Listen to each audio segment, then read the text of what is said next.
Deciding whether to lock up your dog when you leave the house is a complex issue that involves considering multiple factors such as your dog's behavior, age, and level of training. In this in-depth analysis, we will discuss the reasons and specific measures related to confining your dog when you are not at home, as well as the potential impacts of this decision on your dog. Your reasons for confining your dog when leaving the house. 1.1 Safety. One of the primary reasons for confining your dog when you leave the house is to ensure the dog's safety. Modern homes contain many potential hazards for dogs, such as electrical cords. Dogs may chew on electrical cords, which can lead to electrical shocks or even fires. Chemicals, cleaning products, medications, and other chemicals can be toxic if ingested by dogs. Small objects. Dogs can swallow small objects like children's toys, batteries, or other debris, leading to choking or intestinal blockages. 1.2 Destructive behavior. Another common reason for confining dogs is to prevent destructive behavior. Dogs, especially puppies or those with separation anxiety, might engage in destructive activities such as chewing furniture. Dogs might chew on furniture, shoes, or other items, causing significant damage. Scratching doors. Some dogs might scratch or dig at doors and windows in an attempt to escape or find their owners. Soiling the house. Dogs that are not fully house-trained might urinate or defecate inside the house, leading to cleanliness and hygiene issues. 1.3 Anxiety and comfort. Many dogs experience separation anxiety, which can be alleviated by confining them to a smaller, more secure area. A crate or a designated room can provide a sense of safety and comfort for anxious dogs. This can also help in reducing stress. A familiar, confined space can reduce the stress and anxiety that dogs might feel when left alone. Creating a safe space. A crate can serve as a den for dogs, giving them a sense of security and a place to retreat to when they feel anxious. 1.4 Training. For puppies and dogs that are still being house-trained or learning appropriate behavior, confinement can be a useful tool. It helps in preventing accidents. Confined spaces can limit the areas where a dog might have accidents, making it easier to maintain cleanliness. Encouraging good behavior. By limiting the dog's access to certain areas, you can control and guide their behavior more effectively. 2.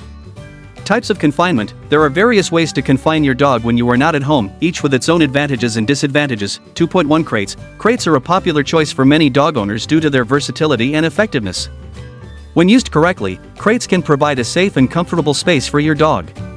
Considerations include size. The crate should be large enough for the dog to stand, turn around, and lie down comfortably. Comfort. Adding bedding, toys, and water can make the crate a more pleasant place for your dog. Training. Proper crate training is essential to ensure that your dog views the crate as a positive space. 2.2 Playpens. Playpens offer more space than crates and can be a good option for dogs that need a bit more room to move around. They are particularly useful for puppies and small breeds. Benefits include space. Playpens provide more room for the dog to play and explore. Flexibility. They can be set up in different areas of the house and are easy to move and store. 2.3 Designated rooms. Using a specific room in the house, such as a laundry room or a spare bedroom, can also be an effective way to confine your dog. This method allows for more freedom while still keeping the dog safe. Considerations include safety. Ensure that the room is free of hazards and that the dog cannot access anything dangerous. Comfort. Provide bedding, water, toys, and other comforts to make the space inviting for your dog. 3.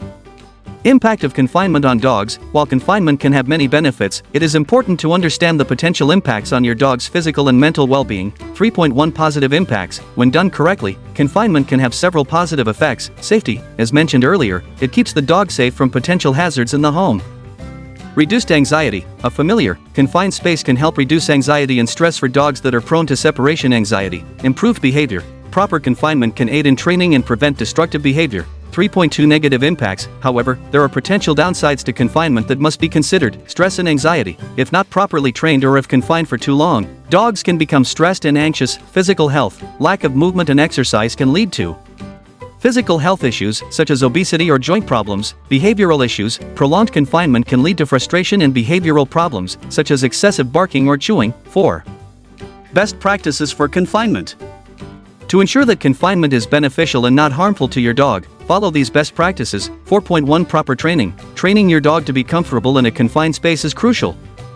Steps include positive reinforcement. Use treats, toys, and praise to create positive associations with the confined space. Gradual introduction. Start with short periods of confinement and gradually increase the duration. Consistency. Maintain a consistent routine to help your dog feel more secure. 4.2 Providing comfort. Make the confined space as comfortable as possible. Bedding. Provide a soft, comfortable bed or blanket. Toys and shoes. Offer toys and chew items to keep your dog entertained and mentally stimulated. Water and food. Ensure your dog has access to fresh water and, if necessary, a small amount of food. 4.3 Ensuring safety. Take steps to ensure that the confined space is safe, hazard-free. Remove any potential hazards, such as small objects, chemicals, or electrical cords. Secure. Make sure the confinement area is secure and that your dog cannot escape or injure themselves. 4.4 Monitoring and adjusting. Regularly monitor your dog's behavior and adjust as needed. Observation. Keep an eye on your dog to ensure they are comfortable and not showing signs of distress. Adjustments. Make adjustments to the confinement area based on your observations and your dog's needs. V. Alternatives to confinement. If you are concerned about the potential negative impacts of confinement, consider alternative solutions. 5.1 Dog-proofing the house. Instead of confining your dog to a small space, dog-proof your home to make it safer for your dog to roam freely. Remove hazards. Ensure that all potential hazards are out of reach. Secure areas. Use baby gates or barriers to block off certain areas of the house. Provide stimulation. Leave out toys and puzzles to keep your dog mentally engaged. 5.2 Dog daycare. Dog daycare can be an excellent option for dogs that need more socialization and exercise than they can get at home alone. Social interaction. Daycare provides opportunities for your dog to interact with other dogs. Exercise. Daycare facilities usually offer plenty of physical activities to keep your dog active. Supervision. Trained staff can monitor and care for your dog throughout the day. 5.3 Pet sitters or dog walkers. Hiring a pet sitter or dog walker can provide companionship and exercise for your dog when you are not at home. Companionship. A pet sitter can keep your dog company and provide comfort. Exercise. A dog walker can take your dog for walks, ensuring they get the exercise they need. Flexibility. Pet sitters and dog walkers offer flexible schedules to fit your needs. 6th Conclusion. Deciding whether to confine your dog when you leave the house involves careful consideration of various factors, including your dog's safety, behavior, and comfort. Confinement can be beneficial in many ways, such as ensuring safety, preventing destructive behavior, and reducing anxiety.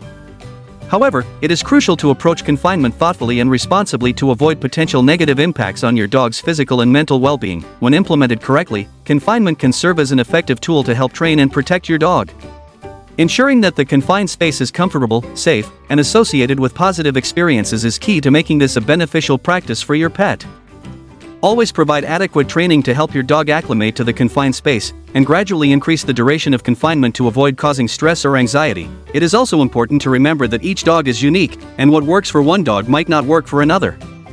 Pay close attention to your dog's behavior and responses to confinement, and be prepared to make adjustments as necessary.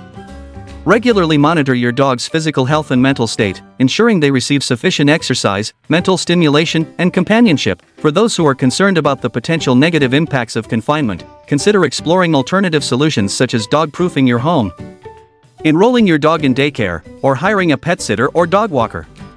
These options can provide additional socialization, exercise, and companionship for your dog, ensuring their well-being while you are away. As a dog owner, you have a deep bond with your pet, and their well-being is undoubtedly a top priority for you. When deciding on confinement, it is essential to strike a balance that ensures both the safety and happiness of your dog. Remember that confinement should never be used as a form of punishment but rather as a means to provide a secure and comfortable environment for your pet. Take the time to understand your dog's individual needs and preferences, and be patient as they adjust to any new routines or environments. Positive reinforcement, consistency, and compassion are your best tools in creating a positive confinement experience for your dog. By approaching confinement thoughtfully and with your dog's best interests at heart, you can ensure that they remain safe, happy, and well-adjusted, even when you are not at home. Your dedication and care are crucial in maintaining your dog's overall health and well-being, and they will thrive with the love and attention you provide. Whether you choose to confine your dog or explore alternative solutions, the most important thing is to make informed, compassionate decisions that prioritize your dog's safety and happiness. Your dog relies on you for their care and protection. And by taking the time to thoughtfully address their needs, you can create a harmonious and loving environment for them to thrive in.